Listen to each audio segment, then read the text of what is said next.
kuingoa. He uri hau no Ngāti Awa Ngaitirangi Tūhoe me Ngāti Wharau. Thanks to everyone that has joined us today for this virtual mātauranga session.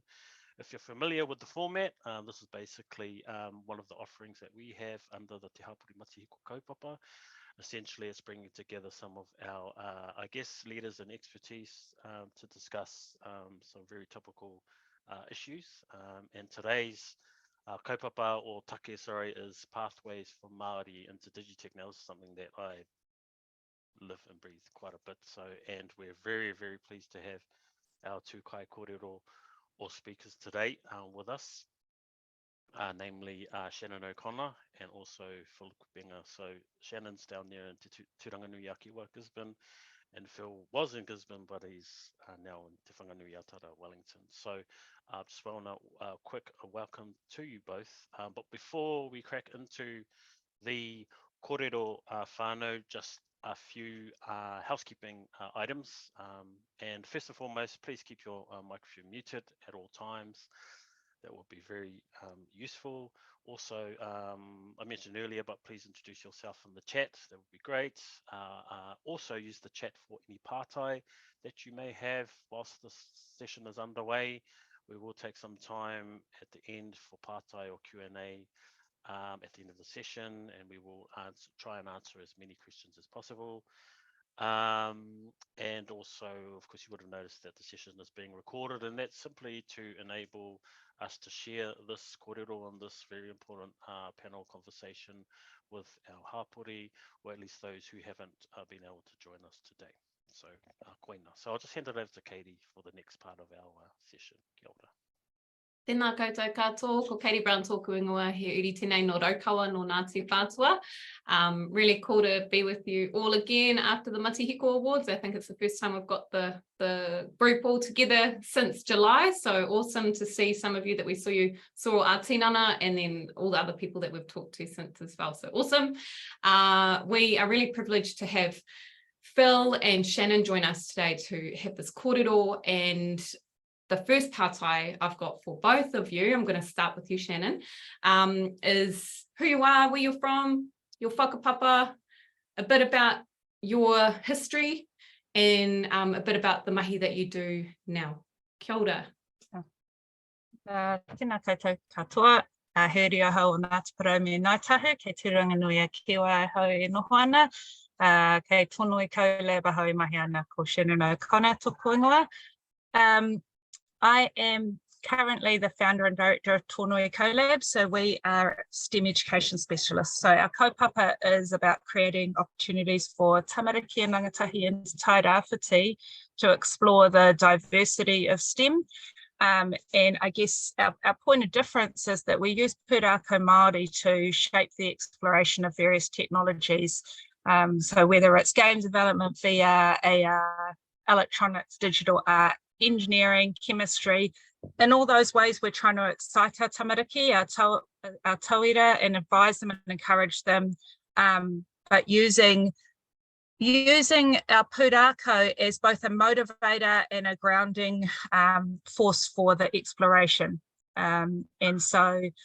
And why we do it, I guess, is why anyone in the space is doing this mahi, is that we want to encourage more of our rangatahi to pursue study and career pathways into various STEM roles. In addition to being part of the Tōnui Collab team, I also sit on the boards for EdTech NZ and for Te Matarau, Māori Tech Association.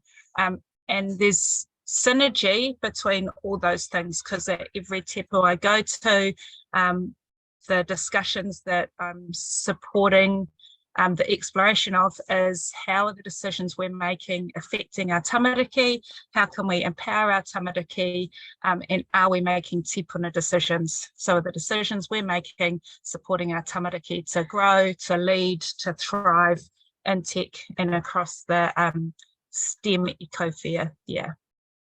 Kia ora. Kia ora, Shannon. Love that. Are we making tipuna decisions? Love that. I think we might need to put that on a social media tile. Kia ora, nice to meet you. Well, nice to know a little bit more about you. I'll pass it over to Phil. Ko wai koe, no hea koe. companies you've worked for and where you're at now. Kia ora. Yeah, kia ora e te whānau, ko Philip Kupenga hau, ko Hikarangi te maunga, ko Waipu te awa, ka Ngāti Porou me te whānau apanui o Kuiwi. Currently live between both places, Wellington and Gisborne. Gisborne's my hometown. I suppose my background is I actually work in Wellington as a business analyst consultant, a BA that they call it.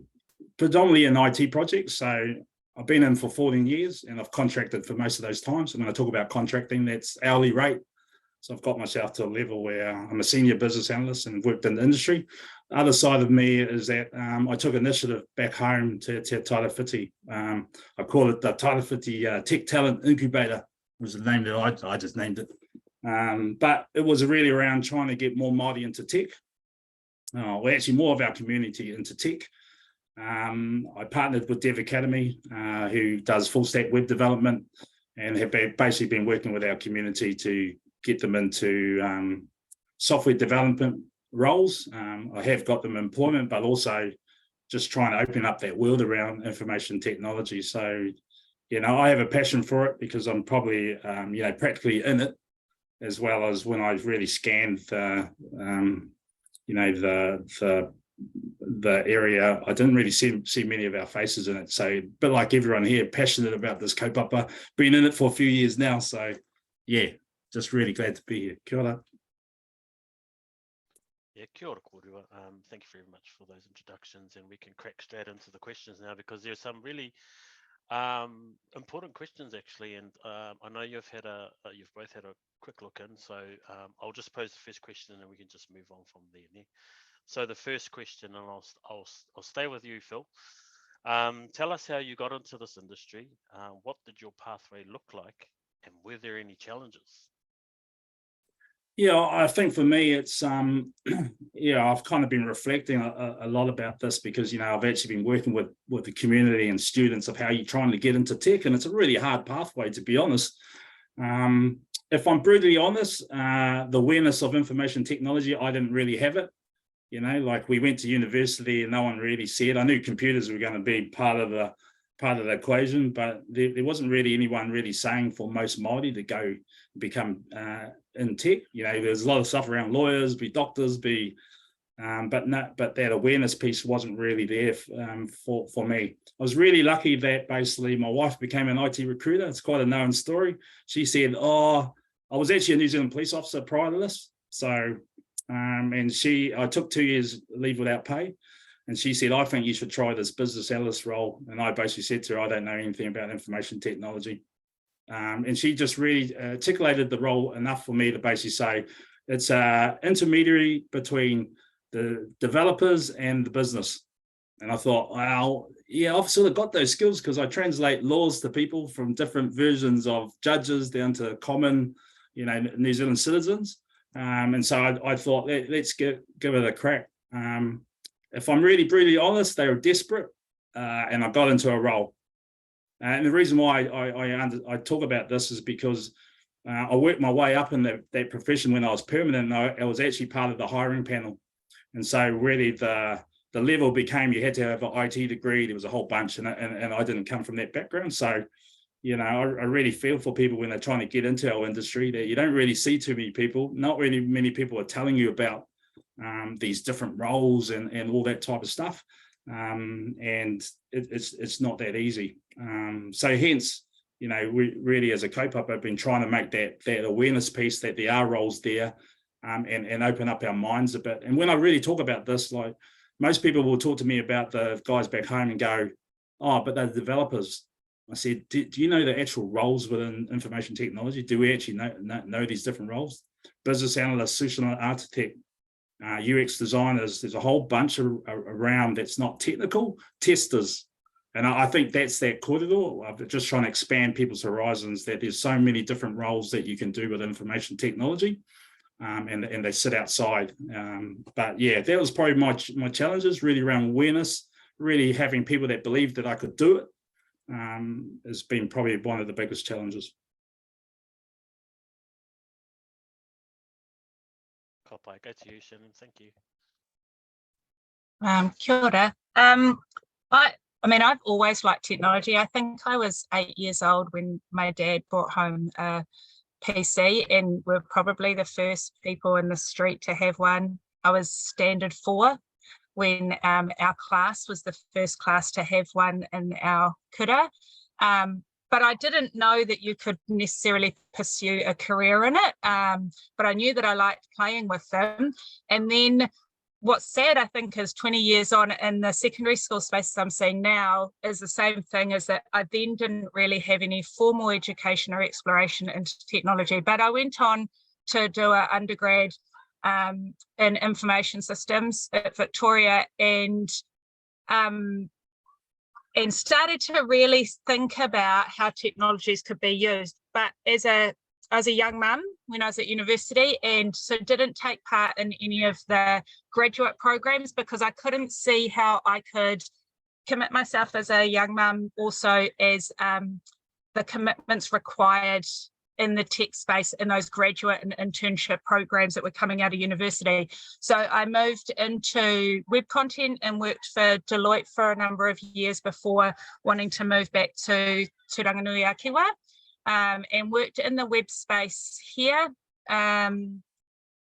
working mostly in web content management, that kind of thing, because there wasn't and continues to be a really strong tech industry in the Tairāwhiti. But 20 years on, what we know is that tech is infiltrating all industries. So while we talk about the tech industry and we might be talking about hard tech or software engineering, we can also be talking about how there's tech infiltrating every industry, supporting and powering up across a range of organizations. And so I moved out of, I guess, the tech space and retrained as an educator as I had more children, and thought that that would be a great opportunity to support my tamariki. And I survived in the education system for just over 2 years.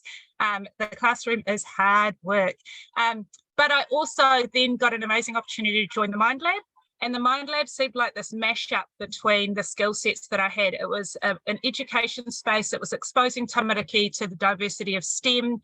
And I thought that I was getting to see firsthand the lack of STEM exploration in schools. And so I thought that working for the Mind Lab would be an opportunity to feed in and change the education system.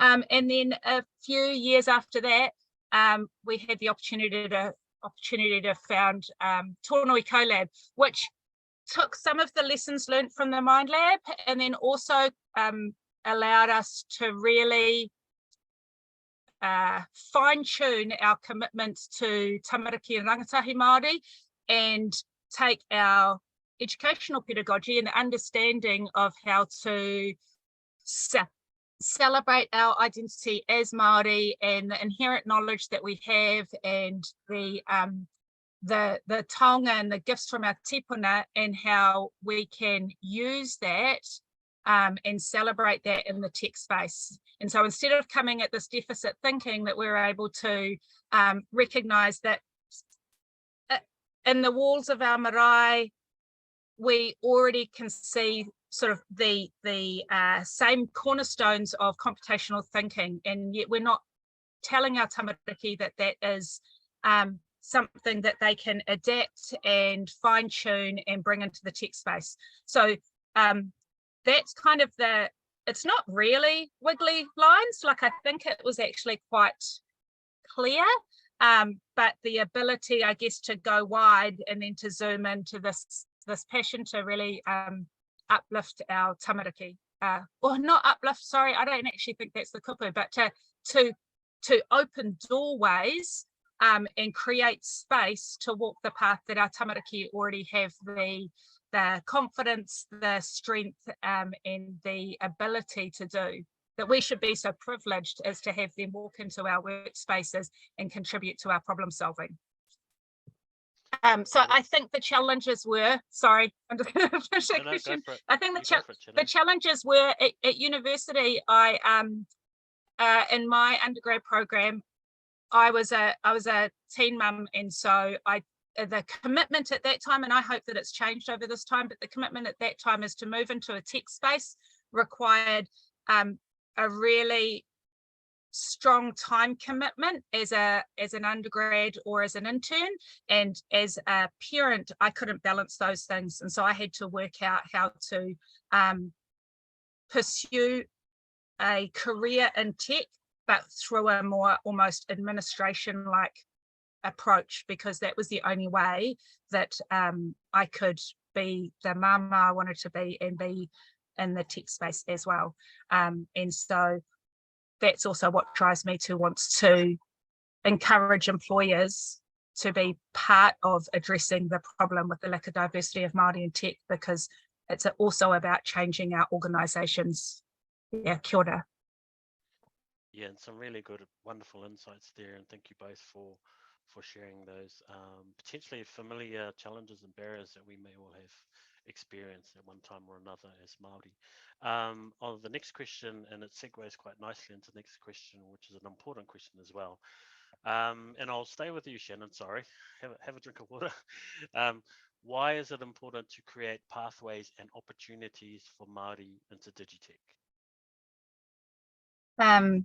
It's multifaceted, but I'll go with it's threefold. I think that it's creating more opportunities for Māori to thrive in tech. So the tech ecosystem or the tech industry is lucrative. It creates high earning roles. And so why should we not benefit from that? What a wonderful opportunity to address some of the socioeconomic challenges that face our people.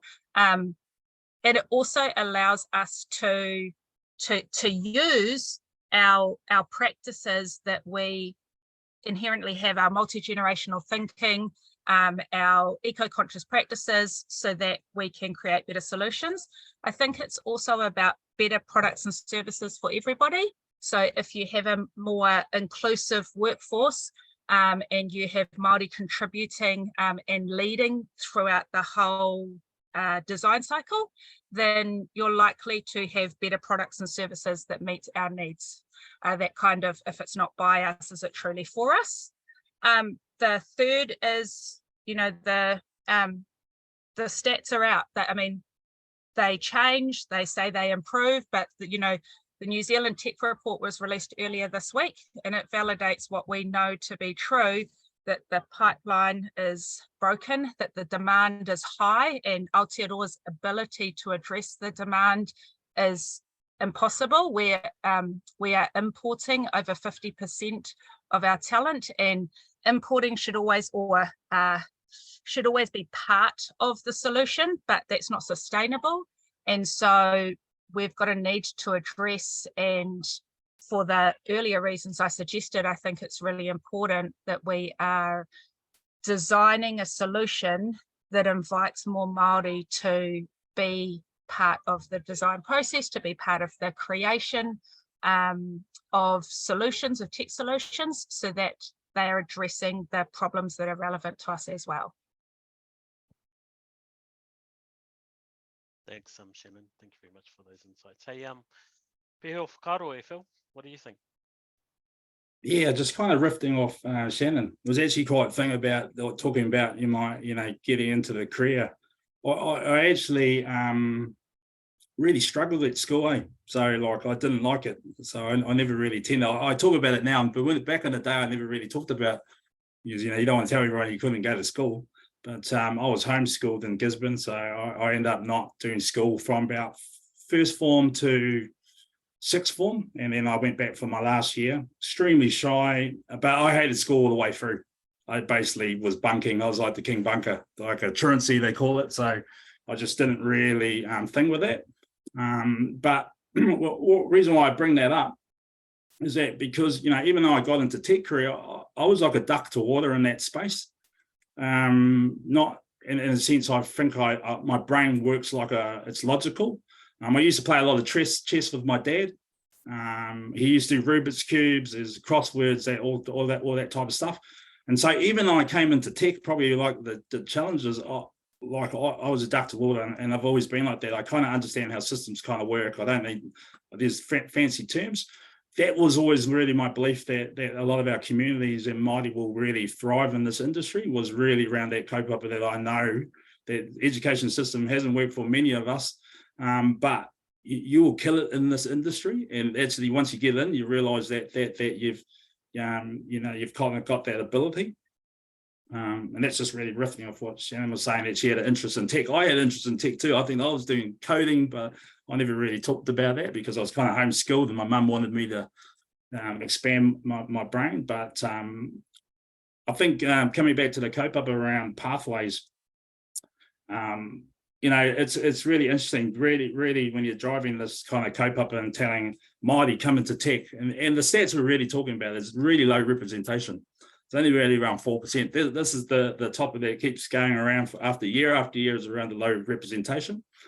I think the digital report basically says it's still 4%, it's still low. And so like the attraction point, tell everyone on our call, why you want to come in? Well, yeah, I've told everyone it's lucrative. So, and that's usually the way how I get the young guys in. They want to make the money, and that is the absolute truth. I mean, at the end of the day, if you want to come in a future-ready industry that's basically still going to have jobs, then this is the industry. And so we can talk about the money. The money is kind of really important. But what's the rationale for people to come in? I think about my son a lot of these times when I'm thinking about these issues. Would I teach my son digital literacy? Hell yeah.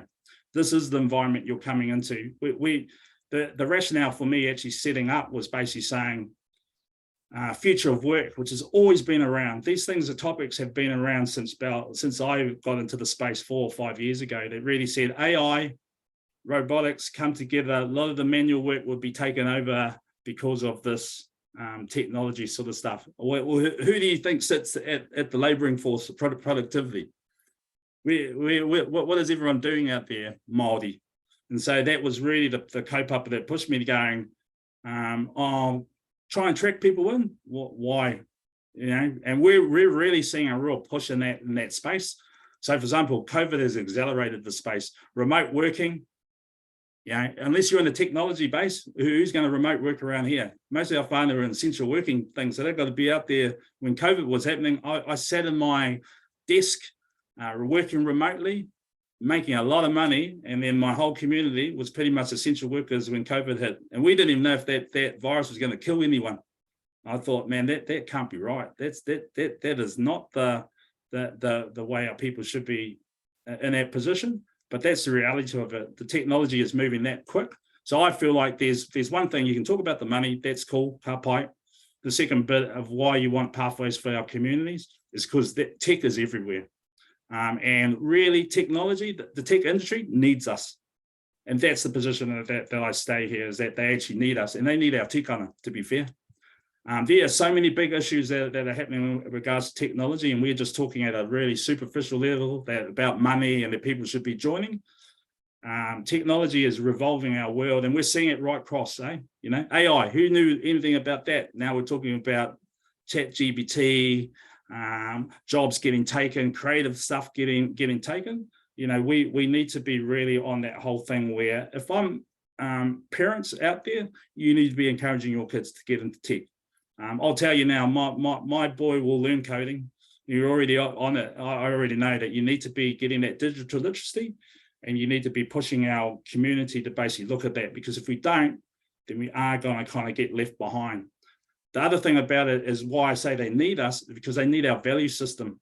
You think, there's some major issues that you talk about when we talk about technology, and this is the view that we need to take.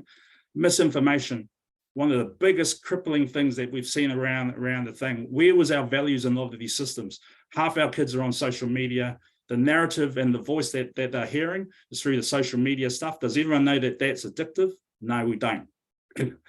So there's a little bit of the entry point that we need to get our community in, but what I want to be thinking is that we need to be thought leaders in the space, not actually just participants. We actually need to get into. So I suppose my long way of talking about this kaupapa, it is one of those things that I think when we talk about money will get us to the door, but kaupapa is the key that will keep Māori there. And I think that's the key piece I want to talk about when we talk about creating why Māori should be going pathways into tech is one of the major reasons. Yeah, and just some relevant context, I guess, before I pose the next question to you both. So the Māori tech representation has increased slightly from 4.1% to 4.8% as per the skills report that I just shared in the chat. Also, one of the things that I often share within my forums, conversations, discussions, panels, or anything that I'm out there participating in is just from a financial point of view. The median Māori household income is something like $56,000 per annum. That's the household income. I think the median wage currently for IT or for tech in New Zealand is something around the $100,000 plus sort of mark. That's for an individual. So, you know, it's kind of like, of course, you'd want to pathway our people into high value jobs if that's the financial gain or benefit, right? So, and yeah, so my next question, and Phil, I'll stay with you. We've got probably a few more minutes to ask this next question, and then we'll put it to the community, to people online, and we'll take some questions and hopefully we'll answer those. So what's one piece of advice, Phil, you can give to Māori to help them navigate their way into Digitech? You've touched on a little bit, but yeah, what's some practical bits of advice you can give? Well, I feel like our communities need to be more proactive, and it starts with our parents and it starts with our community. We need to be more proactive on this stuff. And the rationale why I'll talk about this is really, you know, in my journey to try and get people, we are seeing that the system itself doesn't help us trying to get more Māori into tech. Education system, are we teaching this stuff? Not really. It's in bits and pieces. So my thing about it is be really proactive. When I think about of my boy, I'm not leaving it up to schools to educate my son. I'm taking my proactive stuff and saying, this is what you're going to do. If I feel like I'm just going to send him to school and he's going to be prepared for life, no way. And I think we need to be brutally honest about that it's a mixed bag for everybody out there, but be proactive. The thing about technology and the thing about the internet is that it closed the gap for everything. It closed the gap for business. Like you can, before the internet came, you'd have to go to Saatchi to do anything. You'd have to go your advertising, your marketing. Now we can just do Instagram. The biggest problem that you actually have on that is if you're inundated with so many different voices. But what I do believe, it's closed down the education barrier too. There's YouTube. If you tell me you can't code, I can tell you now, you can do a formalized course, but you can find some stuff out there that you can actually do a course. You probably go on YouTube and learn how to do AI. You probably could, you know what I'm saying? We've got an oversaturation of information. So for me, the first point is that be proactive. Don't be reactive. If the education system is not gearing your children or anyone to be in this space, there's information out there that you basically can do. The other second part of that kōrero is, we talk about rangatahi, but I think we need to broaden our kōrero. Yeah, it is about our young people, but the most inspirational people are going to be is the adults too. I think when we talk about this stuff, we have a lot of underemployed, which basically means low wage earners who don't believe that they can get into this role. I can be a proven fact that basically I got into this role as an adult. I had to do my higher learning, but I have been. And I have been a role model for my whānau, where a lot of my nephews are in IT now. You know, we talk about trying to build that awareness. Nothing builds awareness if your whānau is doing this job. So I think that's probably, you know, my key piece of advice. Be really proactive on it. We have networks, you know, that are out there, Māori network, you know, that are here and can be supported. So, you know, I feel like we need to just take control of this and not be bound that the system will repair it. It won't. Thanks, Phil. Shannon, what are your thoughts? Similar to Phil, I'd say that my piece of advice to Māori to navigate into the Digitech space is to find a community, to seek mentorship, to spend time with people, with Māori who are thriving in the tech space, to attend webinars like this, to go to gatherings, to be supported and be contributing member of the ecosystem. But in order to give it that advice, I also have to give the advice that Māori in the tech space, help a sister out, you know, like go and offer your time, spend time with rangatahi, share with them your experiences, and be part of that sort of sustainable visibility of Māori thriving in tech. Yeah. I just want to share a really quick story. So some of the mahi we do, we partner with marae across the Tairāwhiti, and we create virtual reality wānanga. And our kaupapa has always been very much tamariki and rangatahi driven, but just sort of playing off what Phil said, what we've been reminded of, what we knew, but we weren't practicing for a little while, is the importance of whānau in this whole experience. And so when we have VR wānanga while we're teaching or creating space for our tamariki to learn about virtual reality and how to use it to share pūrākau, or share their knowledge about matariki or their marae, we invite whānau in to come and learn alongside their tamariki or to celebrate what they're creating and have a cup of tea, talk about the career opportunities that might be available to their tamariki, connect them with people. We invite Māori who are thriving in this tech space, who has time to come and hang out with us at the marae and just sit alongside our tamariki, building, experimenting, and having chats with auntie and nan and dad, and talking about the ways that both talking about the ways that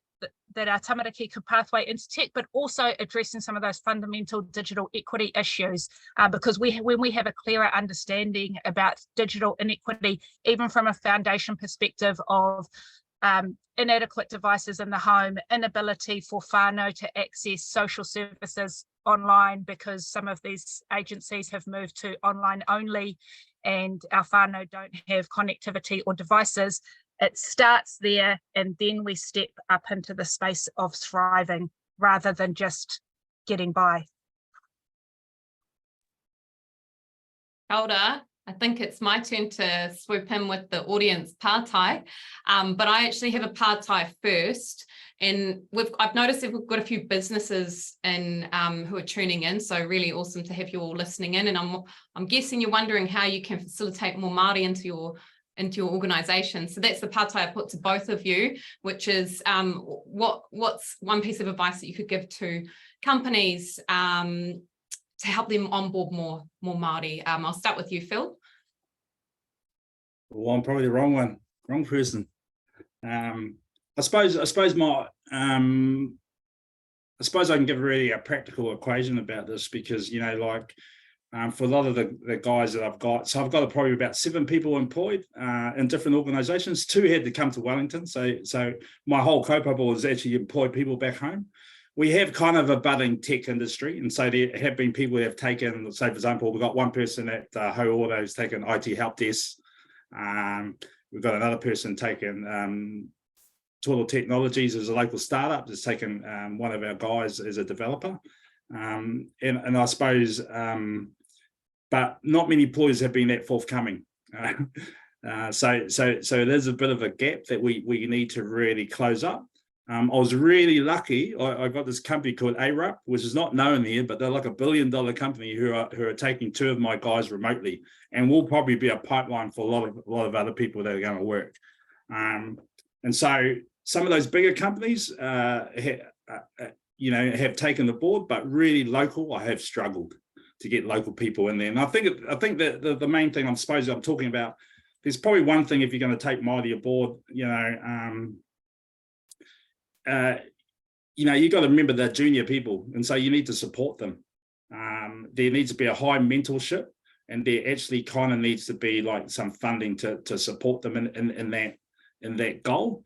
I think the issue that we've really had around the tech industry is everyone wants to hit the ground running. It's easier to physically get people from out of our country and bring them here because they can hit the ground running. They're intermediates, they can go. That is a poor equation. If we really want to build our talent, we need to actually start, and we need to know there's going to be pains building that talent. If you want to hit the ground running, then that's not going to happen with the people where you're going. They're learning a new industry, and they're basically coming in and they're doing kind of that internship model. So I think I've been really realistic to the employers out there that, you know, you're gonna have to spend some time, and there's got to be some real appreciation that you got to work with our community and work with our people to get them up to that speed. But I'll give you quite a visual thing around ARAP, who's basically a corridor that I had with them. The rationale between why they were going is the rationale that they talk about is that the talent is really short worldwide. It's not actually, you know, with people who can hit the ground running. So they have to pay quite an astronomical price for talent. So they're looking for initiatives to basically look how can they start a pipeline of building people and talent. And it's outside the traditional realms, which is not just looking at universities and getting the high top 2%. It's actually looking at people that they can work with in communities. That's how come ARAP came in, was really going, yeah, we like your initiative, and we actually need to think about things differently and how we build our talent. So that's probably one thing. The two things I think, the second bit that I talk about is actually my perspective, and this is my opinion. So is that I actually think that it's Māori tech companies will take our talent, and I actually think our talent is actually for more for them, to be honest. The way I've always perceived it is that when I'm talking about my guys, I want them to be the best. And there's the taumata that I kind of go for it, that we will dominate and we will be the best. And I know there's a lot of the Māori practitioners I know within thing, I see a couple on the call, they're at the top of their game. And so I don't actually see our people just coming in to make up the numbers. I actually see us dominating. And I actually see us dominating in the Māori tech space, and we need entrepreneurs to work with our talent. And that was always my vision. Build our own talent, build our own businesses, whack them together. We do need help at this stage for the big companies, but in reality, if they don't help us, then to be honest, you know, we'll just move on. So if anyone is thinking about these models, they got to think a bit more holistic. In our region, Taiki, where we're talking about it, that's why we talk about entrepreneurship. We actually have to build the muscle of tech entrepreneurship along with tech talent. It doesn't operate the other way around. And so there is a corridor we got to get them into the employers, like government, like Amazon, like such and such. Yeah, I think there's a transition point, but we should be thinking Māori companies, Māori tech talent. And the rationale I put with there is that if we really want tino rangatiratanga, and that's the line, companies is where we've got to really put our efforts into. That is the ecosystem that we need to put into. And people go, oh, well, you can't. Amazon makes more than our country. So you want to see how much things. So even in a mediocre tech company, you'll be all right, you know. And so I think my vision is a lot bigger than just actually talking about the talent. I think there has to be that corridor that we need to talk about entrepreneurship alongside tech talent. My 5 cents. Kia ora, Phil. There's a huge 5 cents. I'll pass it on to Shannon. How do you follow that? That's a mic drop moment just there, right? Yeah, mihi, Phil. I was thinking about this tātai, and I think it's about sort of long-term investment. It's about investing in training, recruitment, and retention. And so that can talk to how we train, like how are we supporting secondary schools and their shortage and their inability to teach across some of these areas. How are we exploring options other than university, so internships, apprenticeships, paid opportunities so that you can earn while you learn. It's also about the recruitment, and part of the recruitment, right, is it's a bit of a date. It's about going, well, are you making visible how you're a good Tiriti partner? Are you making visible that you have Māori in leadership? Because if you don't, then how is that enticing us to come into your organizations? There are too many horror stories. We need to change it. You know, like we want to see more Māori in tech, but not at the expense of everything. Not at the expense of checking our tikanga, our identity at the door. And so organizations need to do better, and that in turn will mean that you will retain better a better workforce. Because if you look at that latest report that's just come out this week, what you see that there are students who are studying digital technologies at secondary school, but they're not continuing into university. But you are seeing students study at university and graduating, and then they are not making it into the workforce, or they're starting in the workforce and they're 1 to 3 years and they're out, and they're not shifting to other jobs. They're leaving the industry because it is not a safe space to be. So I think if we were to be giving advice to organisations on how they could do better, is do better, be better, you know? So that's one piece of advice. Kia ora. Kia ora, that's awesome. Yeah, how are you upholding te tiriti? How are you keeping the whānau safe as well? That's a really important part to be asking. We probably only have space for one pātai from the audience, but there's been loads of tautoko in there, loads of cool comments and appreciation for your kōrero from both of you. We'll just leave it open for a second if anybody wants to put a pātai in. Otherwise, we do try and run these on time so that you can get back to your mahi. We try to run them at about 45 minutes, but we leave the room open if anybody wants to kōrero with each other, turn your camera on and say hello and introduce yourself. So if there's no pātai, then we can move to close up and then leave the room open if anybody wants to connect with each other. I'll pass over to Lee. Oh, hold on, wait. Taiho, got one pātai from Ricky from Te Aka Whai Ora. So how will changes in tech particularly, how will changes in tech, particularly as we seemingly approach AGI? I'm not sure if that, oh yeah, here we go. Getting the rest of the pātai, sorry team.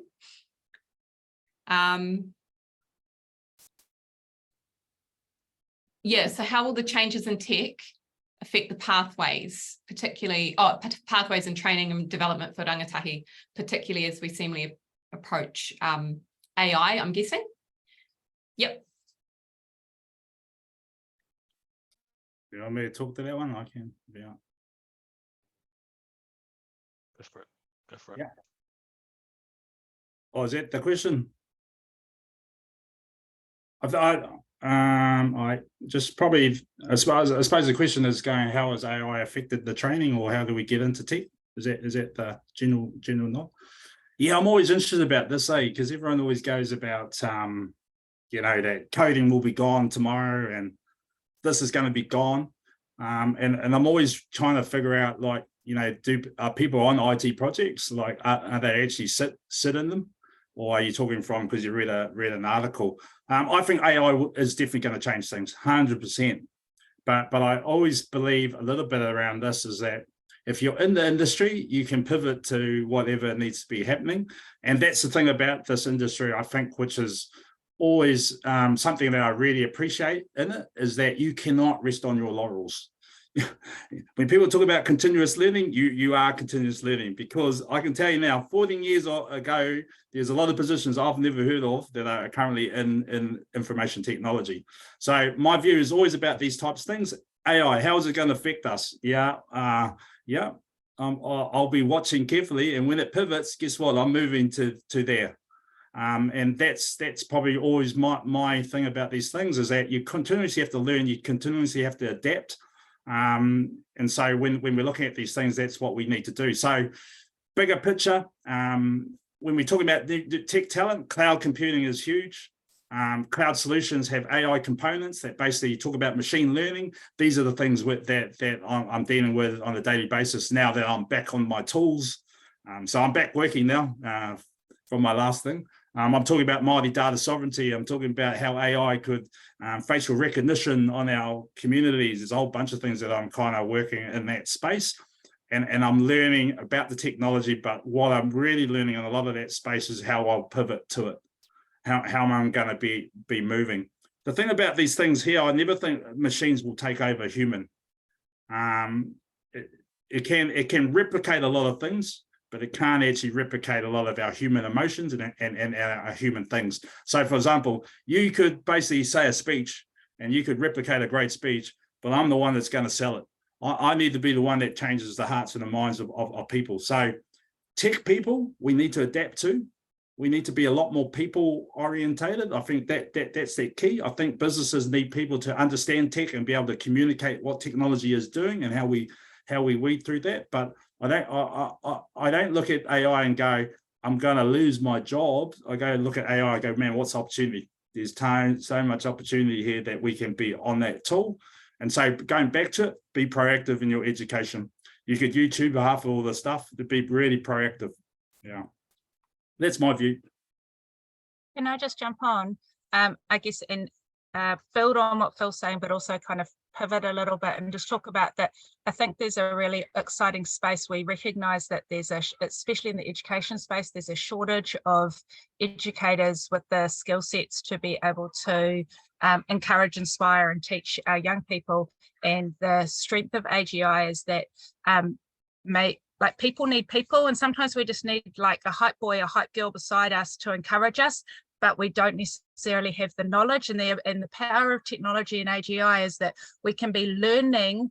The technology can be really customizing our study pathways and our growth, but we can still require people alongside us to be encouraging us. We need our hapori, our community. We still actually want to learn with people, and that's really powerful because, you know, then we can do collaborative problem solving. But AGI will be able to change our accessibility to education, and that's really important, especially when we look across Aotearoa. I'm in the Tairāwhiti. I'm in town. I'm in Tūranganui-a-Ki, where like this is the city, but we have whānau that, you know, it's, I mean, I was going to say it's 2.5 hours to drive to town, but you can't if all the bridges are out, and so we don't have educators across Little who are specialised in all of this rapidly transformational technology, but we can use AGI to do the skill teaching, and we can use our people to hype us up, encourage us, mentor us, support us. Oh, kia ora kōrua for such an awesome and empowering conversation. Really cool to see some of the comments in there about people starting their journey, and also people wanting to support others in that journey. So really, really appreciate you coming and sharing your time and your mātauranga with us today. For everybody listening in, thank you for joining us. Jump onto our socials, our Hapori social, Matihiko socials. We'll keep you updated on emails. There's a pātai in there that we didn't get to ask, but we'll make sure we follow up in the email to put that in, and also in the members kete. I think that's all the notices we have. So yeah, thank you both again. Thanks, Lee. Thank you all for joining us, and I'll just close us with a karakia, and then yeah, kia ora. Kia tau ngā manaakitanga te mea raro. Ki runga ki tēnā ki tēnā o tātou. Kia mahi hake te huamakihikihi. Kia toi te kupu, toi te mana, toi te aroha, toi te reo Māori. Kia tūturu o whiti whakamaua, kia tīna. Haumie, huie, dai. Kia ora, everyone. Kia ora, everyone. Thank you. Good whānau. Kia pai te rangi. Bye. Ake te.